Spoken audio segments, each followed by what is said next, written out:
Nigeria's next presidential election will be taking place next year. President Muhammadu Buhari has come to the end of his second term as president of Nigeria and can no longer hold the position. Therefore, a new person will take over the position of head of state of the Federal Republic of Nigeria, as well as the commander-in-chief of the Nigerian Armed Forces. Following all the primaries held by political parties in the country to decide who their candidates would be, three men have emerged as the most likely candidates to become the next president of Nigeria. These men are Bola Tinubu, the former governor of Lagos, Atiku Abubakar, the former vice president of Nigeria, and Peter Obi, the former governor of Anambra State. We will take a deep dive into the histories of these three men in order to give ourselves an understanding of what their backgrounds are and give ourselves a profile of each candidate. The first candidate we're looking at is Bola Tinubu. He is the presidential candidate for Nigeria's current ruling party, the All Progressive People's Congress, or APC for short.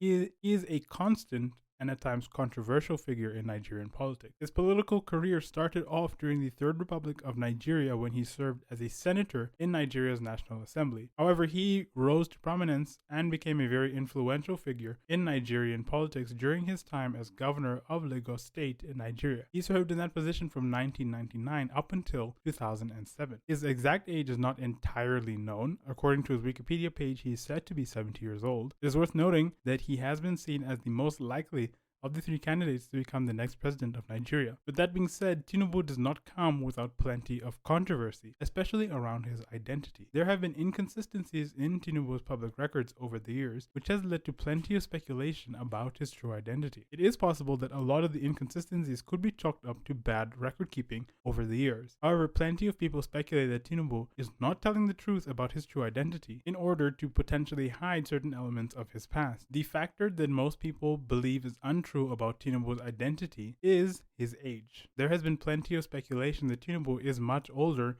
than 70 years old, which he claims to be. This speculation arose after Tinubu had different birthdays put down on documents submitted to Nigeria's Electoral Commission, as well as incorrect days recorded on his record from the universities he had attended. In addition to there being inconsistent information about his birth date and age, there are also inconsistencies in Tinubu's statements on which primary and secondary schools he attended in Nigeria. Two completely different schools had been listed on the 2022 documents he submitted to Nigeria's Electoral Commission than the ones that were listed when he had run for governor of Lagos in 1999. What we can be sure of is that much of Tinubu's early childhood was spent in Nigeria. However, in 1975, Tinubu traveled to the United States of America, where he completed his higher education, first at Richard J. Daley College in Chicago and then at Chicago State University, where he graduated in 1979 with a Bachelor of Science degree in accounting. However, when Tinubu had to submit his university certificate to Nigeria's Electoral Commission, he had reportedly stated that his certificates had been stolen from his home by unknown soldiers when he was in self-exile. However, he has recently stated that he has received a replacement degree from the universities that he attended. It has since been revealed that despite him going to university and completing his studies in the United States of America, Tinubu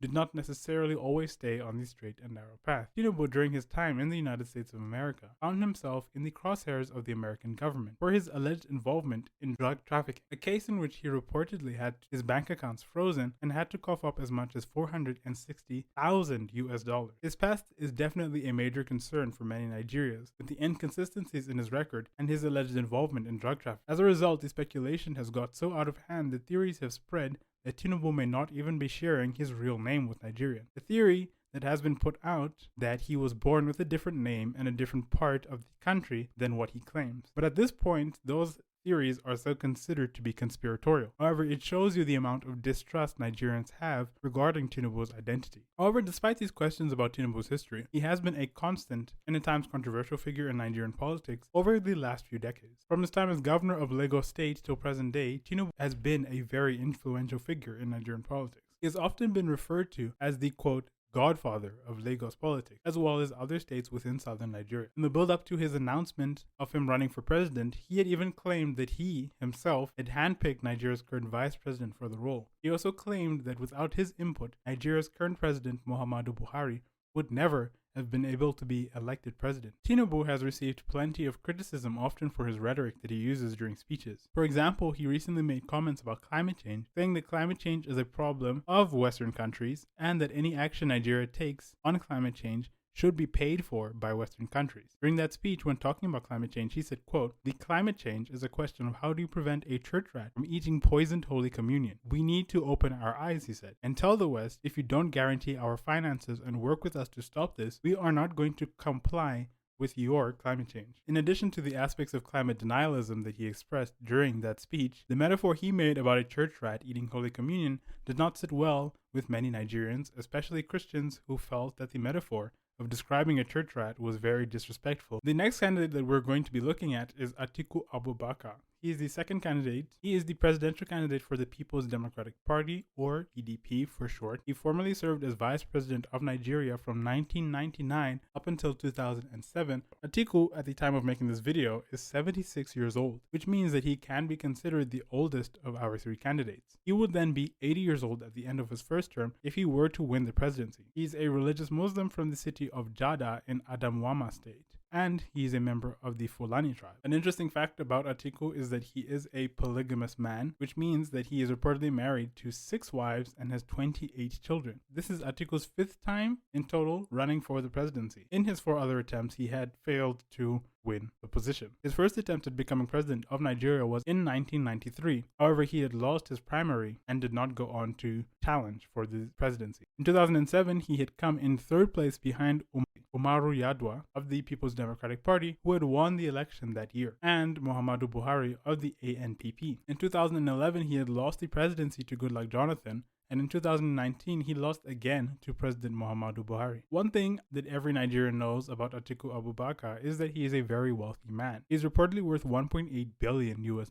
For many years, he worked as a customs officer at the Nigerian Customs Service. He also has investments in real estate and reportedly owns around 2,500 hectares of land where he grows mainly maize and cotton. However, where the majority of his wealth comes from is Intel Nigeria, Nigeria's largest logistics company, which provides integrated logistics services for the Nigerian oil and gas industry. Considering this campaign is his 5th time running for the presidency, and the fact that he would be 80 years old at the time of the next general election, this could possibly be his final chance to win the presidency. And the last candidate that we are looking at is Peter Obi. The 3rd candidate, Peter Obi, is the presidential candidate for the Labour Party of Nigeria. He's the youngest among the 3 candidates at 61 years old. He's a member of the Igbo tribe and a Christian from Anambra State in southern Nigeria. He's a businessman and former governor of Anambra State, of which he was governor from 2006 up until 2014 with the All Progressives Grand Alliance. However, in 2014, he left the All Progressives Grand Alliance to become a member of the People's Democratic Party. In 2015, he was appointed as the chairman of the Nigerian Security and Exchange Commission by Goodluck Jonathan, and in 2019, he ran as the vice presidential candidate for the People's Democratic Party alongside Atiku Abubakar. However, they had lost their election that year. He had formally announced that he would campaign in the primaries of the People's Democratic Party. However, he later pulled out of the campaign and defected from the party by handing in his resignation to the head of the People's Democratic Party. He had claimed that there was a gang within the People's Democratic Party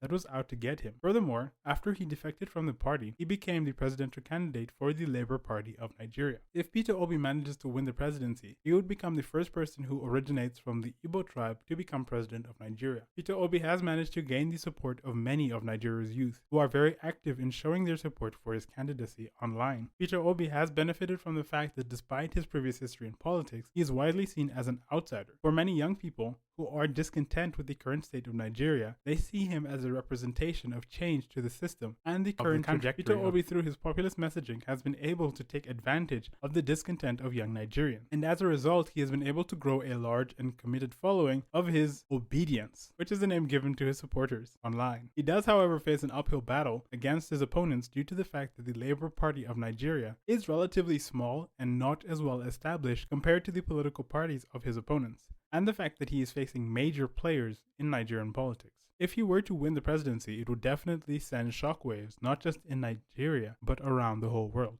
Thank you for watching this video. I hope you found it to be interesting and informative. If you are interested in Africa, its history and politics and culture, please consider subscribing to this channel to get more content like this in your feed. Thank you, and I hope to see you in the next video.